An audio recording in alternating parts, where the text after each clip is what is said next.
5 years ago, the countries of the world, including all the Mediterranean countries, have committed to establish up to 10% of their waters into areas that are protected and managed appropriately.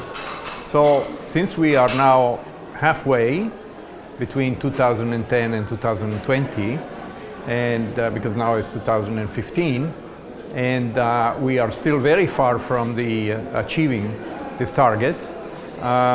So the Barcelona Convention countries are now seeking guidance in order to achieve this target, and this is the roadmap we are working on today. Il faut exploiter au maximum ces 5 années qui restent pour arriver. Et le rôle des organisations comme le RACSPA, c'est de booster les pays, les assister pour qu'ils arrivent à atteindre cet objectif, parce qu'en fin de compte, ce ne sont pas les organisations internationales qui mettent en œuvre, ce sont les pays. Le rôle des organisations internationales, c'est de les aider, de leur fournir l'appui technique, des fois même financier, pour qu'ils arrivent à atteindre ces objectifs. The purpose of this roadmap, exactly, is the listing of the activities and measures that are supposed to be implemented by the Mediterranean countries in order to achieve this target, to promote or to enlarge existing protected areas, to establish new protected areas, to define conservation measures in areas, not only territorial waters, but also in the open seas. In fact, if you look at the maps of marine protected areas of the Mediterranean, you would find that the open seas are somehow underrepresented. Although there are some measures concerning fishery mainly that are in place. Now we have to separate the problem into two parts. One part is to formally establish the protected areas, but it's not only marine protected areas, it's also areas that are managed in a way that will ensure that the resources are used in a sustainable way, and so that the marine biodiversity that these areas contain remains in good state. So the first thing is to establish these protected areas. And of course, once you have them established, then you have to be able to manage them properly.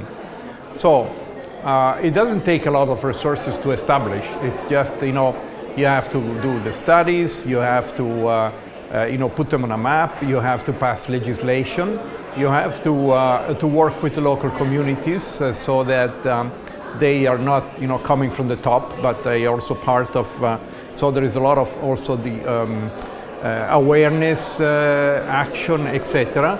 But the establishment is the least of the effort. The big effort is then ensure that the management is in place, so that then what are the objectives of these areas are going to be fulfilled.